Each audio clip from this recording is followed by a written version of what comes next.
और भी बहुत से बीमारियां हैं छोटी मोटी, और बीमारियों का कारण ये नहीं है कि किसी की एज ज़्यादा होगी तो बीमार है।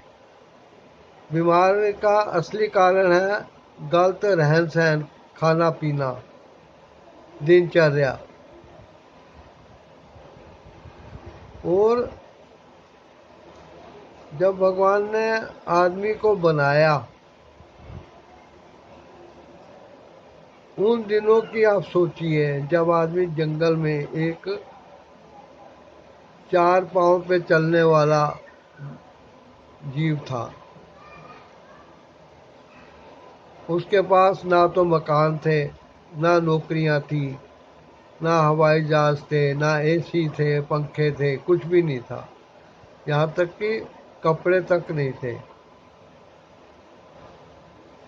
तो तब वो क्या करता था, उसे पता नहीं था। लेकिन आज सोचे तो भगवान ने जब जीव को पैदा किया तो उसके लिए उसने 3 जरूरी चीज़ें बनाई।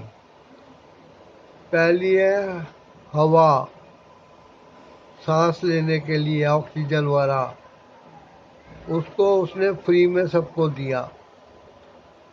दूसरा भोजन, भोजन के लिए उसने ये नहीं कहा कि तुम किचन में खाना बनाओ और निर्जीव भोजन करो जैसा कि आजकल किया जा रहा है। जो भोजन अंकुरित नहीं हो सकता, जिससे पौधा नहीं निकल सकता, जिससे रस नहीं निकल सकता, वो एक निर्जीव भोजन है।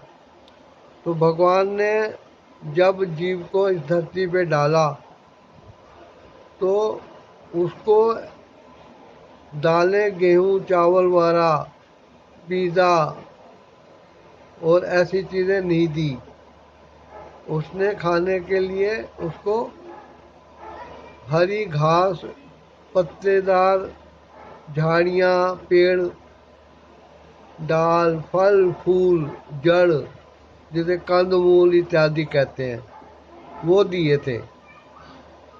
आज भी यदि इंसान उन वस्तुओं को खाए जिनमें खुद अपने अंदर एक जीवन है, तो वो जीवन मनुष्य के शरीर को भी जीवन और भरण पोषण देगा। लेकिन ऐसी चीज जो कि खुद ही किसी तरीके से जानदार नहीं है, जिसमें कोई रस पानी नहीं है, वो किसी को क्या देगी? बस ये है कि पेट भरने के लिए कुछ सॉलिड अंदर चले जाए। शरीर को जब पूरे तत्व नहीं मिलेंगे तो धीरे धीरे सेल, हड्डियाँ, मांस पेशियाँ, खून, बाल इत्यादि वो निर्जीव होके मनुष्य के शरीर का साथ छोड़ देंगे। लेकिन यदि वो ऐसी चीज़ें खाए जिसके अंदर रस है, जान है, तो वो इंसान को जीने के लिए भरण पोषण देगा। इस चीज़ का ध्यान रखना चाहिए। अभी 2 चीज़ें हमने बताई, पानी और भोजन और हवा। तीसरी चीज़ पानी। ये 3 चीज़ें आज भी बहुत ही ज़रूरी हैं, क्योंकि जीवन का आधार यही है। पानी के बिना प्यासे ज़्यादा दिन नहीं रह जा सकता, भोजन के बिना भूखे बहुत दिन नहीं रहा जा सकता, और हवा के बिना तो चंद सेकंड की बात होती है। बाकी सब इस संसार में इंसान ने जो कुछ अपने लिए चारों तरफ बनाया है वो एक माया जाल है, और उसमें फंस के आदमी ने अपने आप को रोगग्रस्त कर दिया है।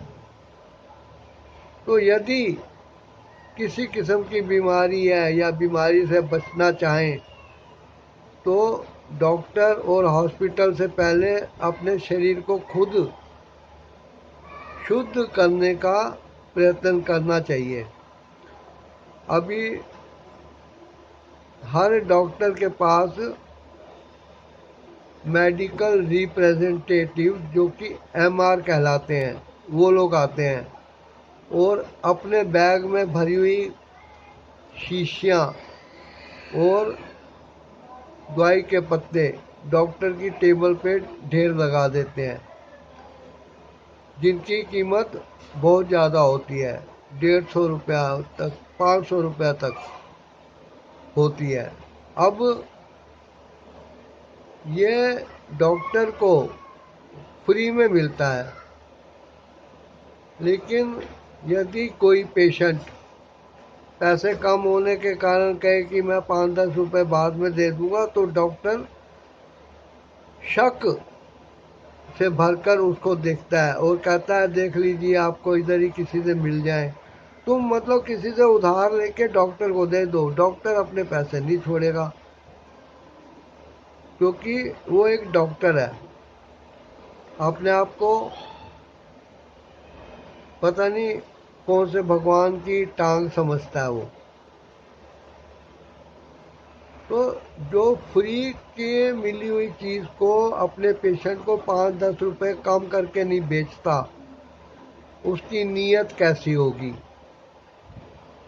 आप जब डॉक्टर के पास जाएंगे, हॉस्पिटल में जाएंगे, तो डॉक्टर कभी आपको अपने हाथ से निकलने नहीं देगा, फिसलने नहीं देगा।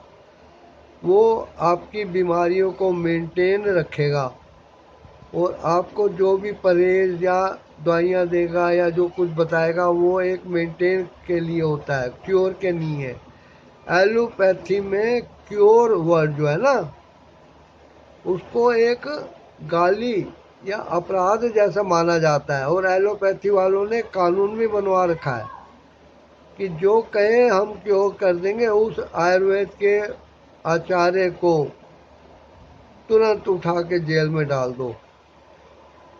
जैसे कि घरेलू हिंसा में सेक्शन 498A में उठा के पुलिस दूल्हों को, पतियों को डाल देती है जेल में, उनके घर वालों को डाल देती है। ऐसी मजाल है कोई कह दे कि क्योर कर सकते हैं। हाँ, अगर कोई कहे कि मेंटेन कर सकते हैं तो ये शांत रहते हैं और फिर कहेंगे मेंटेन तो एलोपैथी भी करती है, एलोपैथी जल्दी असर करती है, एलोपैथी फटाफट पेन से छुटकारा दे देती है। अब जब पेन महसूस ही नहीं होगा तो छुटकारा ही है, उसके कारण का निवारण तो नहीं हुआ। इसलिए अपने शरीर को शुद्ध करने के लिए अपने भोजन में बदलाव लाइए। बाहर का होटलों का बना हुआ खाना अवॉइड करिए। किचन में जिस तरीके से भोजन बनता है उसको बनाना छोड़िए, या तो कच्चे सलाद में खाई जाने वाली सब्जियां या फल वगैरह खाइए, नट्स खाइए, बीज खाइए, खरबूजे के हों, पपीते के हों, कोई भी हो, तिल हो, कलौंजी खाइए, अलसी खाइए, जीरा, सूखा धनिया, इसका पाउडर बना के रखिए, इसको खाइए। रोटी या अनाज जो है वो जितना लेते हैं उससे आधा कर दीजिए और पानी को ज़्यादा पीना शुरू कर दीजिए और त्रिफला या इसबगोल से पेट को साफ करना शुरू कर दीजिए। तो अंदर से जो गंदगी निकलेगी उससे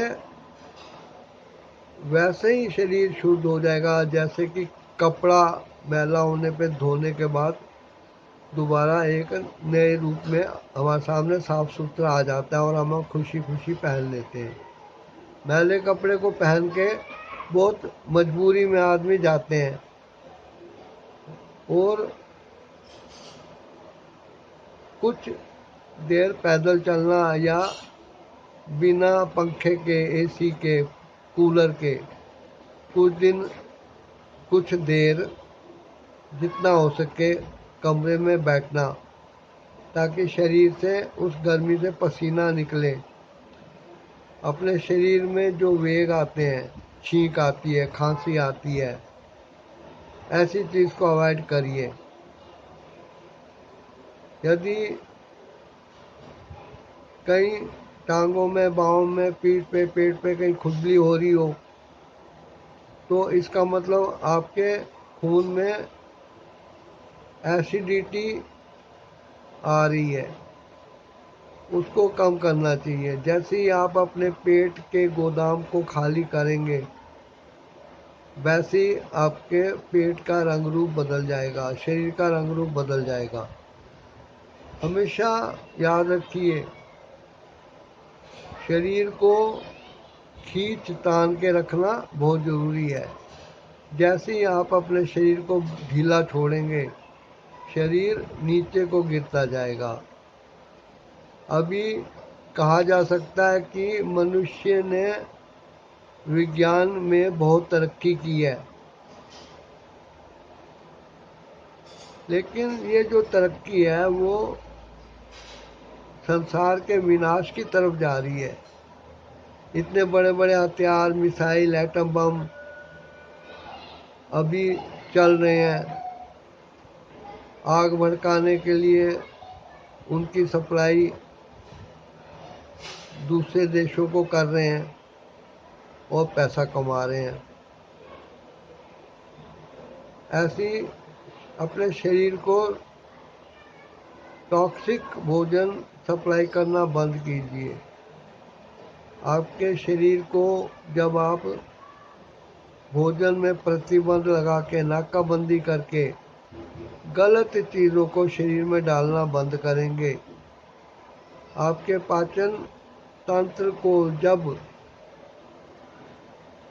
जीवित सब्जियां, फल वगैरह मिलेंगे तो जो वो रस तैयार करेगा वो आपके शरीर के हर चीज़ को ठीक रखेगा।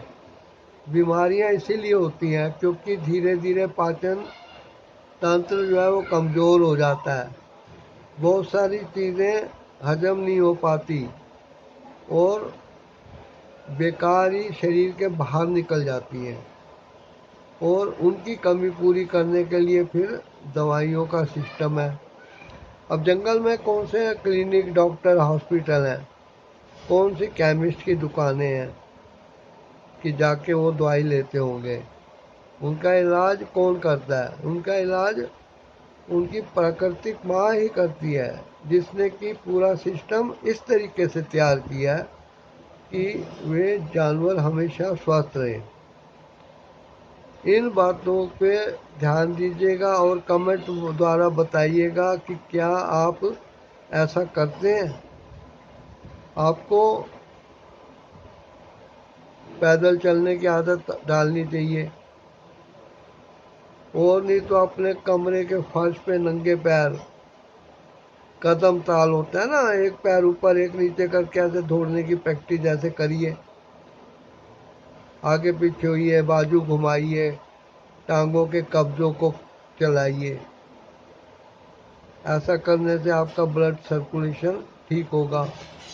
खून में जब कोलेस्ट्रॉल जमा हो जाता है तो ब्लड का फ्लो जो है, खून का बहना एक रुकावट के कारण बहुत धीमे हो जाता है, जिससे कि हृदय पर, हार्ट पर बहुत जोर पड़ता है। आप अपने शरीर में कोलेस्ट्रॉल बनने ही ना दें, इसके लिए आपको नकली घी, तेल वाला ऐसी चीज़ें, दूध के पदार्थ छोड़ने पड़ेंगे।